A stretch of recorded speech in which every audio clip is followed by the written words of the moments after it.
as we peer across the Chicago landscape through the lens of our lifetimes. It can be seen as a place that is fairly stable and unchanging.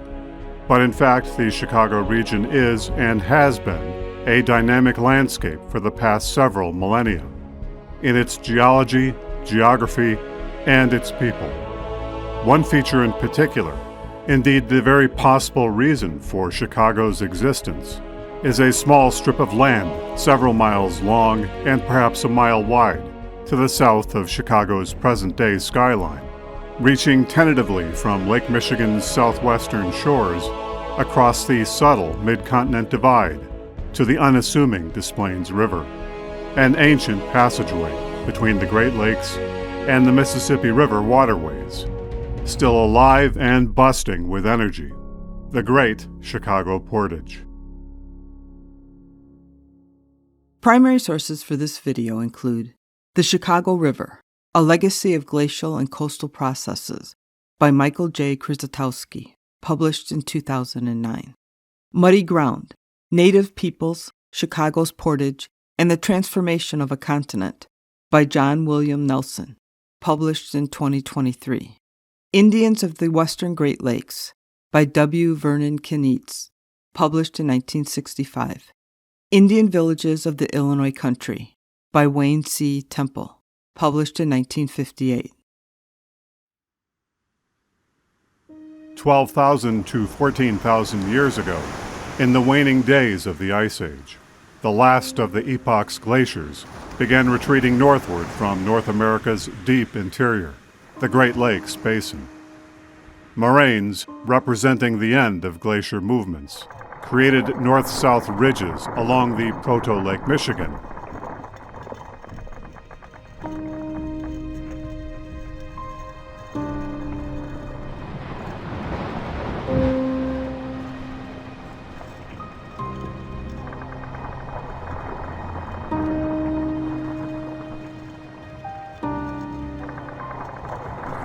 Where multiple river systems emerged following the valleys of these ridgelines, most notably the Des Plaines River, which drained south to the Illinois River.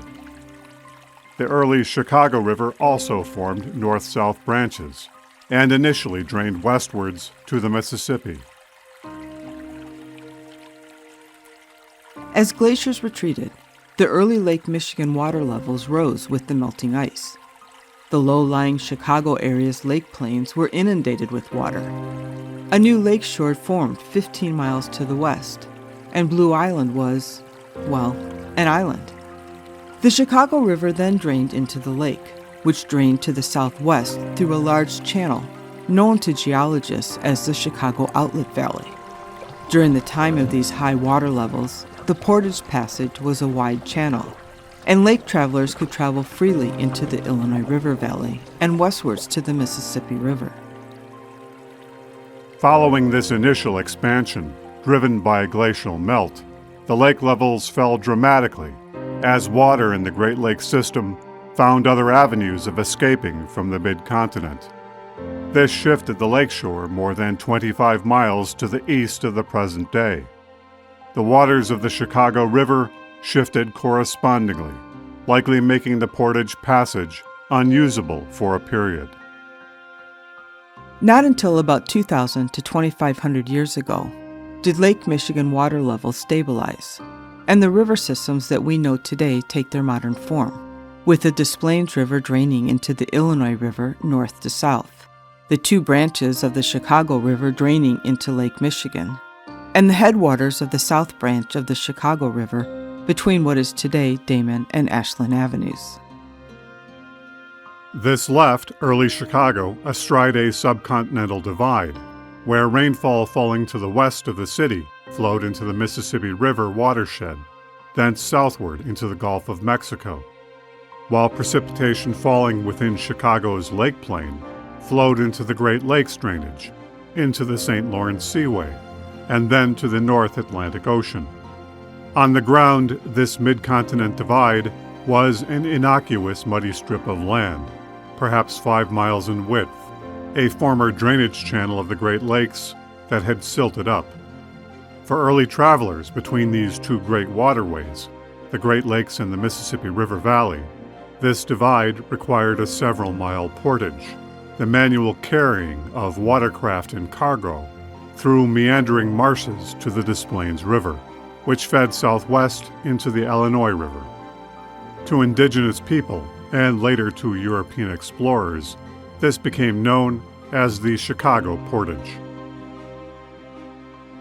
Today we talk about the Chicago Portage as if it were a single trail or pathway, but it was in fact 3 or 4 separate portages in historic times.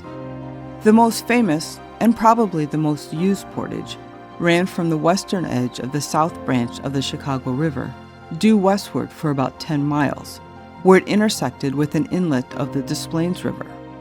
The length of the actual portage depended upon the season and general climate, as droughts or wet periods would lengthen or shorten the portage distance correspondingly. A second portage area may have been to the north, where the north branch of the Chicago River bends westward, reducing the gap with the Des Plaines River to a manageable 5 miles.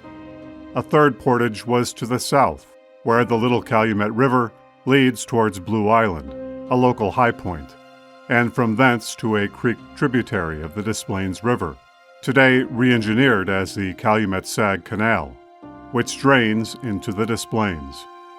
And finally, a southmost portage was located at Thorn Creek, a tributary of the Little Calumet, which traversed east and then westward where its headwaters lay, near Matteson, and a portage of 4 or 5 miles was then made westward to Hickory Creek, thence to the Des Plaines River. These alternatives may have been chosen based upon the season or possible risks associated with one path or another, and so travelers always had options by which they could pass through the Chicago Portage Passage. As our story unfolds into the 1600s, the North American continent and its people were quite different than that of today. The Chicago region hosted dynamic and shifting populations, with different indigenous peoples entering and exiting the stage in semi-permanent villages, sometimes cooperating, sometimes in conflict, until the massive influx of European colonists and migrants ultimately overwhelmed the native populations during the past few centuries.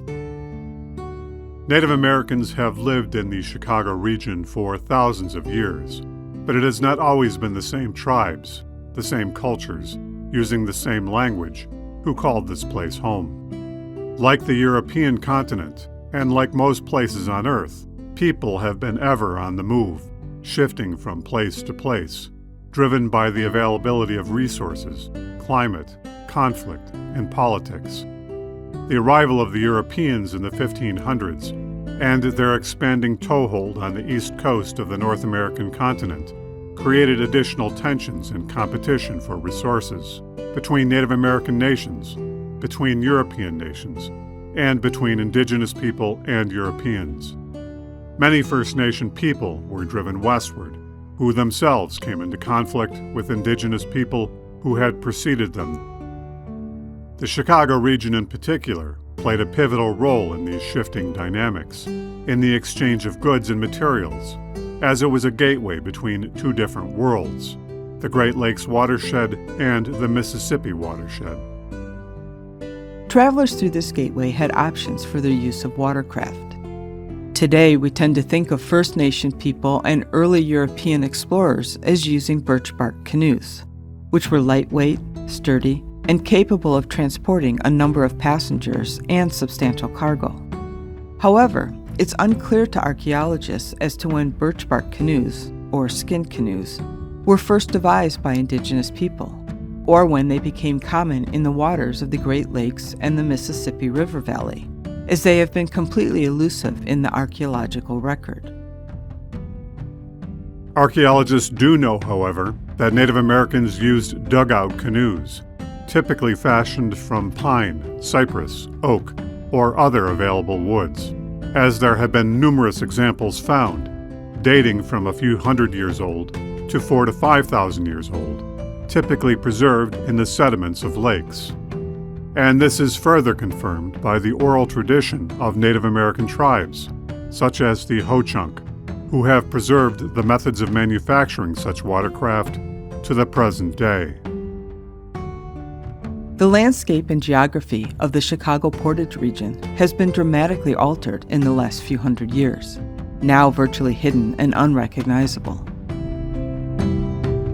But using early maps and descriptions, archaeologists and historians have been able to reconstruct the Chicago portages, known by indigenous people for centuries and taught to European explorers, from the westmost extent of the South Branch of the Chicago River to the Des Plaines River. The original headwaters of the South Branch of the Chicago River lay in the vicinity of Damon Avenue, between Blue Island and Archer Avenues. A marshy wetland then extended west by southwest for almost 4 miles, a few thousand feet north of today's Chicago Sanitary and Ship Canal. This seasonal wetland then entered what was referred to as Mud Lake, a more open expanse of swamp, sometimes with navigable channels, which reduced the portage distance correspondingly. This marshy area extended another 3 miles or more to the southwest, bifurcating into 2 channels as it approached the Des Plaines River, near Harlem Avenue. The primary portage trail, where travelers would haul canoes and freight overland, lay roughly 2,000 feet to the north of this seasonal channel, following the northern extent of the wetland. Today, one can get a small taste of this portage by walking across a few of the remaining open spaces of its former path: La Villita Park at Sacramento Avenue and 31st Street, Piotrowski Park at Keeler Avenue and 31st Street, Mount Auburn Cemetery along Oak Park Avenue, and finally, the Ottawa Trail Woods Forest Preserve, where the portage met up with the Des Plaines River. The first Europeans to enter this landscape and exploit the Chicago Portage were French explorers, missionaries, and fur traders. And the first of these that we know about is Louis Joliet and Father Jacques Marquette in the year 1673. These 2 men did not discover the portage on their own. Indeed, on their outbound journey, they took a much longer and arduous route from Lake Michigan to the Mississippi River via the Wisconsin River. After traveling a great distance south along the Mississippi, satisfied that they were nearing the Gulf of Mexico and fearing that they would be captured by Spaniards, they turned back north. On their return journey up the Illinois River, they were told about the Chicago Portage by their Native American friends and allies, the Kaskaskia, part of the Illini Nation. By using the Chicago Portage route learned from their indigenous allies, the explorers greatly reduced the time and effort necessary to reach their home base near Green Bay. Joliet at once saw the potential for this portage, especially as at that time, due to an unusually rainy period, it was only a few miles in length. He envisioned that a canal could be built to link the Great Lakes water system and the Mississippi River Valley. Unbeknownst to him, returning it to something that had existed thousands of years earlier, when the channel drained glacial Lake Michigan westward. In his mind, such a canal could be an enormous opportunity for the French nation, as it would potentially provide them with complete control of the Mississippi River Valley and the western Great Lakes, the interior of the North American continent. Alas, Joliet lost his carefully drawn maps and written notes from their epic journey while on his return trip to Quebec, when his canoe capsized in the rapids of the St. Lawrence Seaway near Montreal. But his key information regarding the Chicago Portage was nonetheless preserved and passed orally into the ears of the New France government. Thereafter, French traders and voyageurs began to make good use of the portage, alongside their indigenous allies, allowing them to move freely between the Great Lakes, the Illinois River, and the Mississippi River Valley. The French wisely built up alliances with several of the tribes along the route, including the Miami Weas, whom they encouraged to establish settlements in the Portage region, so as to provide them with second-hand control, as well as ensure their own safety when passing through this wetland portal. As important as this gateway was, however, the French never took the necessary steps to secure it. beyond their alliance with the Wea. To do so would require fortification with a battery of soldiers, both of which the government of New France did not prioritize. Perhaps this was due to the failed expedition of Cavalier de La Salle to find and secure the southern entrance to the Mississippi in 1687. Or possibly it was due to reassessments of Joliet's bold vision of building a canal versus the practicality and costs of doing so.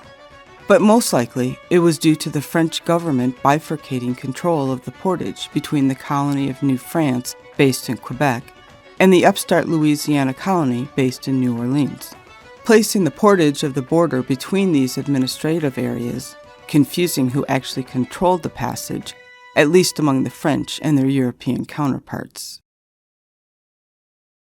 Meanwhile, the Weas were a branch of the Miami Nation, who, along with the Illini people, controlled large areas of present-day Illinois, Indiana, and southern Wisconsin at the time of the arrival of the Europeans. They also shared a common language with the Miami and Illini, as well as many cultural traditions. They lived in semi-permanent villages, centered by a longhouse, their community building, typically led by a single chieftain. Here they practiced agriculture through most of the warmer months of the year, tending their fields of crops, while also gathering wild grains, roots, and fruits from the area. Maize, or corn, was their principal crop, but they also grew beans and squash. Indeed, these were the staples of their diet, supplemented by seasonal hunts, with meat from buffalo, deer, and elk. When the French first arrived, they found the Wea people living in substantial villages to the south of the Chicago area, living in the Wabash and Kankakee River valleys, and to the northwest, near the headwaters of the Fox River in Wisconsin. In time, they convinced the Wea to move to the Chicago area in the latter part of the 17th century, occupying the Des Plaines River and Calumet River valleys, where they effectively controlled the portage area, giving the French safe passage on their trading missions. The Wea resided here for 2 or 3 decades, before eventually moving to the east, to St. Joseph, and also back to the Wabash River Valley, as they felt vulnerable to war parties and raiders passing through the portage region. The Potawatomi, or Potawatomi, were the next major indigenous people to move into the Chicago region on a permanent basis. The Potawatomi were strongly allied with their tribal brethren, the Ojibwe, or Chippewa, and the Ottawa, collectively known as the Three Fires, or the Anishinaabeg. These 3 nations moved from the Lake Huron area west and then southward in the 17th century and the early 18th century, ostensibly due to pressure from other indigenous tribes, such as the Iroquois and Europeans pressing in from the east. The Potawatomi, at least, may have been following the trade routes, as previously near Lake Huron, they had been acting as middlemen in trade between the French, the British, and native peoples to the west. With the departure of the Weas from the Chicago Portage in the early decades of the 18th century, the Potawatomi moved into this desirable locale, migrating south along the west shores of Lake Michigan from Green Bay. They began establishing settlements in the Chicago and St. Joseph areas, as well as the Kankakee River and Upper Illinois River in the 1740s and 1750s. They sought to take advantage of the trade coming in through the Chicago Portage and the St. Joseph areas, as well as a region rich in game, natural resources, and fertile soils. Like the Wea, the Potawatomi practiced agriculture in fields surrounding their semi-permanent villages, growing corn, beans, and squash, and supplementing their diet with buffalo and venison. Women mostly tended the fields, while men went on the hunt. Villages were controlled by a chieftain, while multiple villages might look up to a particularly strong chieftain for their clan. Families lived in wigwams, lightweight structures made from bent saplings, covered in mats woven from reeds or animal skins. The Potawatomi changed their alliances with European powers over time. Initially friendly through trade with the French in the latter decades of the 17th century, They were noted by the French as being generous, judicious, and friendly in nature. As French power waned, the Potawatomi, especially the clans in the east, became warily friendly with the British. Although the western clans around the Chicago Portage saw the British as intruders. However, as the Potawatomi further migrated southwest along the Illinois River, pushing out the Illini and Peoria peoples, who originally controlled the region, they developed alliances with the Spanish, headquartered in St. Louis, who entertained the Potawatomi as a rising regional power. As the Potawatomi rose to prominence along the Chicago Portage region, the British were the next European power to enter the scene, following the French-Indian War ending in 1763, where the French ceded their Canadian provinces to Britain, as well as their territories to the east of the Mississippi River. First Nation people near the Portage remained friendly to French traders during this interval, and resisted any attempt at control by the British. As a result, British surveyors and traders avoided the area, as they might be subject to ambush. And so the region remained something of an unknown to them for decades, with its potential and its people largely ignored. Not until the American War of Independence, in the mid to late 1770s, did the British start to take notice of the Chicago Portage, when they realized that it could be used by upstart Americans, their First Nation allies, and even the Spanish, to attack their North American colonies from its western flanks. In spite of good relations with the eastern Anishinaabeg, the British failed in both diplomatic and military attempts to bridle the coastline of southwest Lake Michigan, including the Chicago Portage, as the area was largely controlled by independent Anishinaabeg clans, led by chieftains such as Shingwok. The American Revolution ended in September of 1783 with the Treaty of Paris, which on paper, and in the minds of European powers at least, gave the parvenu Americans control of vast lands of the North American interior, westward to the Mississippi. On the ground and in reality, however, things were quite different, and it was the Anishinaabe and largely the Potawatomi people who continued to occupy and control the lands southwest of Lake Michigan, including the Chicago Portage. Multiple other indigenous nations were also in the area, including the Sauk, the Fox or Meskwaki, the Winnebago or Ho-Chunk, the Wea, and the Menominee. With the Northwest Ordinance of 1787 and the Treaty of Greenville in 1795, negotiated with several First Nation peoples, the newly minted United States took its first ambitious steps towards westward expansion. The government quickly realized that control of North America's interior could only be accomplished by regulating the vital gateway between the Great Lakes, the link to the Atlantic Ocean, and the Mississippi River, the link to the Gulf of Mexico, via the Chicago Portage. Under Thomas Jefferson, with the Louisiana Purchase from France of vast lands to the west of the Mississippi in 1803, American interests in the Chicago region were greatly magnified. In 1804, the fledgling United States placed a toehold on the southwestern shores of Lake Michigan, building a military fort at the mouth of the Chicago River, the eastern terminus of the Chicago Portage, under the direction of Henry Dearborn, Thomas Jefferson's Secretary of War. We'll not go into detail as to the fate of Fort Dearborn in this documentary, as that's a story unto itself. But suffice it to say that things did not go as planned, as the War of 1812 with the British, as well as the understandable resistance of indigenous nations, resulted in the fort's abandonment, a military catastrophe, and the loss of many lives in August of 1812.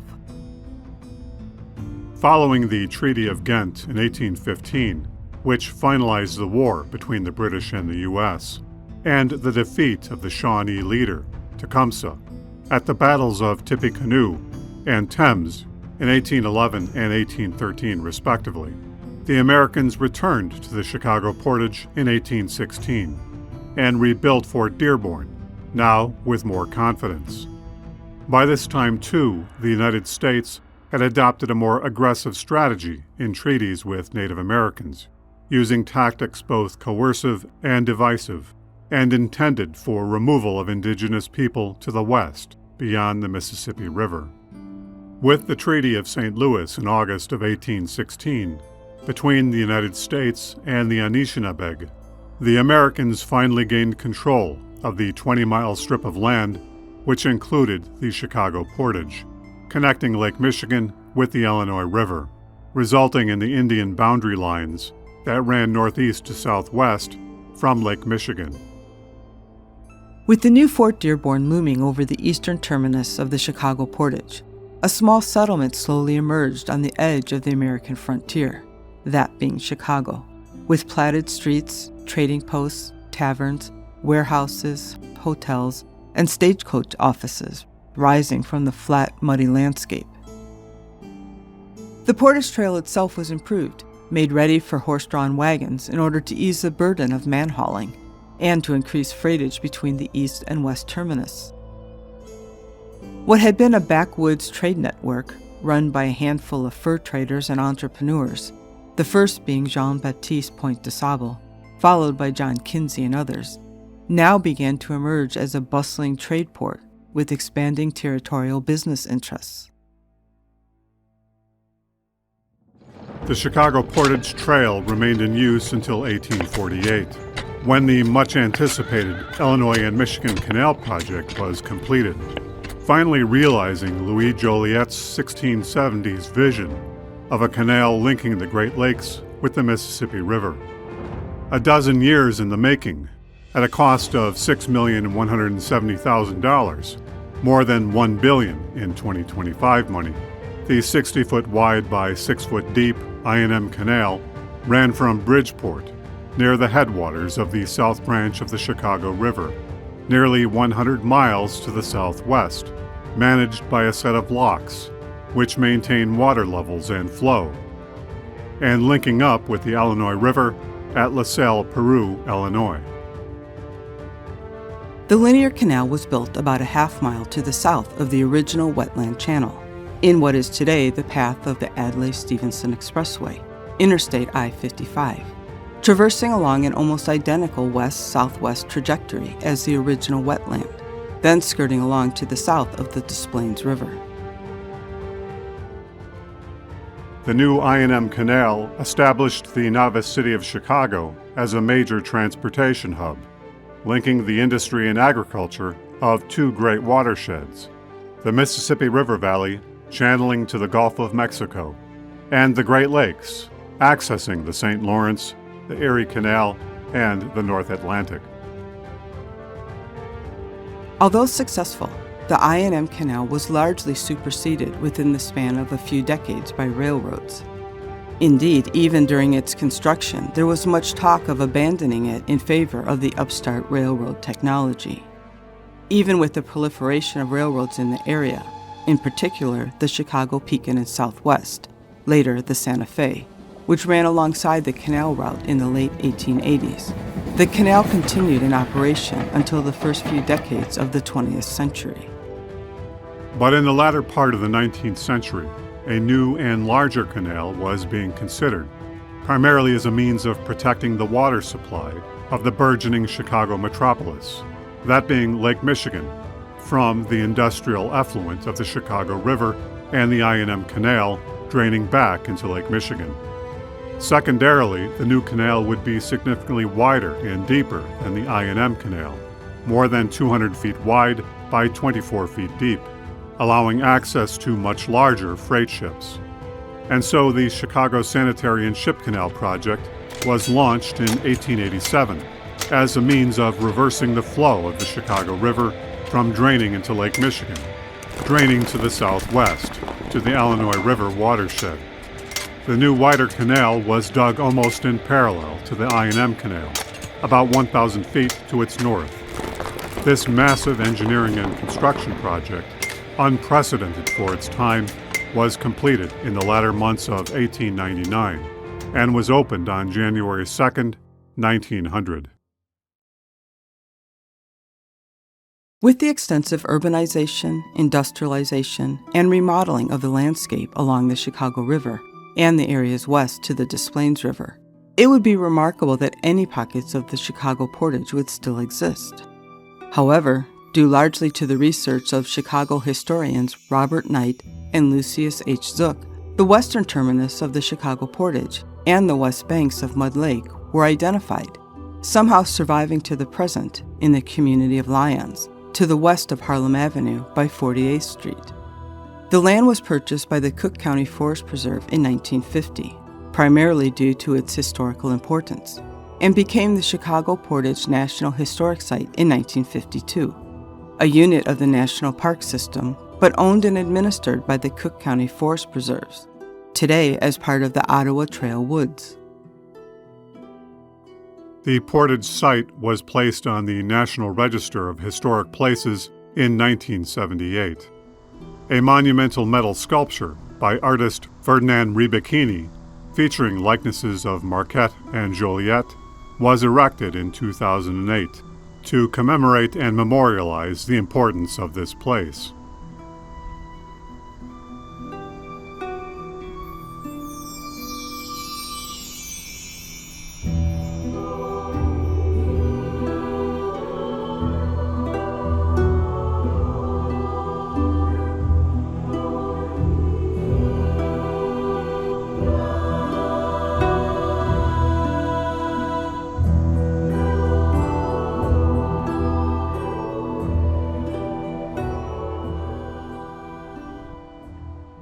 Within these 50 or so acres, visitors traversing both paved and unpaved trails can get a sense of the topography, the meandering woodlands and marshes that were mastered by indigenous people for thousands of years, but initially vexed European explorers on their way westward.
Given that the Chicago Portage is such an important site, a place of trade, exchange, and migration for thousands of years, has there been any archaeology at this site or elsewhere along the Portage Trail? In fact, there have been a few limited surveys. In the mid-1970s, the Field Museum sponsored an archaeological investigation focusing on the supposed location of the Lowton Trading Post, a historic building believed to have stood in the vicinity of 45th Street, between Harlem Avenue and the Des Plaines River. Among the many finds, the excavation team found shards of pre-contact indigenous pottery from the early, middle, and late woodland time periods, as well as the Mississippian time period, spanning a few thousand years or more of occupation, verifying the indigenous use of this portage stretching back deep in time. Also found were rusted iron nails, glazed pottery shards, glass from hand-blown bottles, and many pieces of clay smoking pipes, much of it from the early 19th century, suggesting that the trading post was located nearby. Uncovered, too, were the skeletal remains of a draft horse, perhaps used to pull canal boats along the I&M Canal. Subsequent archaeological surveys of the area in the 1990s confirmed that the overall site was indeed very important as a result of its clear association with prehistoric archaeological features. indicating prolonged periodic episodes of use by indigenous populations, as well as evidence of the 19th century American fur trade.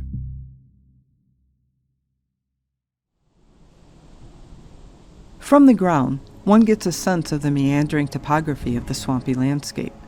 But up in the air, above the treetops, one gets a much broader sense of the historic Portage Trail and its relation to Chicago and the Des Plaines River.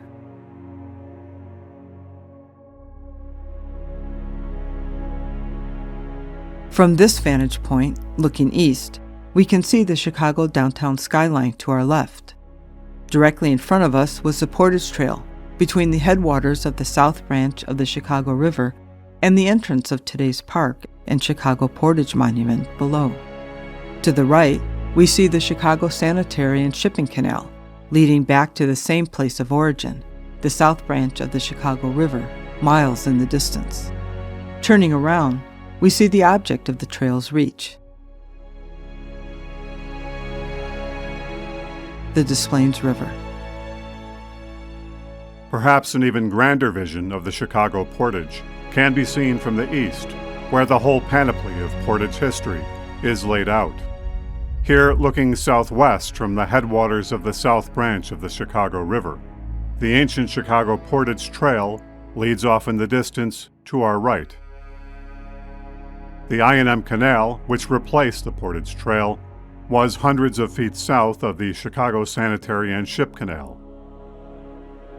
The railroads that largely replaced the I&M Canal run along both sides of today's expressway. The canal that superseded the I&M Canal, the Chicago Sanitary and Ship Canal, runs between the Chicago Portage and the original I&M Canal. The automotive highway that partially dislodged the railroads, the Stevenson Expressway, runs along the former channel of the I&M Canal. And finally, Midway Airport, which overtook both trains and automobiles for long-distance passenger travel, looms in the distance to our left. Indeed, there are very few places in our landscape today where there is such clear continuity of use over thousands of years by a multitude of nations and cultures, using various modes of transport, from dugout canoes, canal barges, trains, automobiles, and airplanes, all traversing the gateway across North America's mid-continent divide, the Great Chicago Portage. As always, many thanks to our Be Historic channel community, our subscribers, our Super Thanks contributors, and our generous Patreon supporters. If you're enjoying these videos, please remember to like, subscribe, comment, and share. And if you're so inclined, consider supporting our channel via Patreon. Thank you for watching, and we'll see you, in a manner of speaking, in our next video adventure.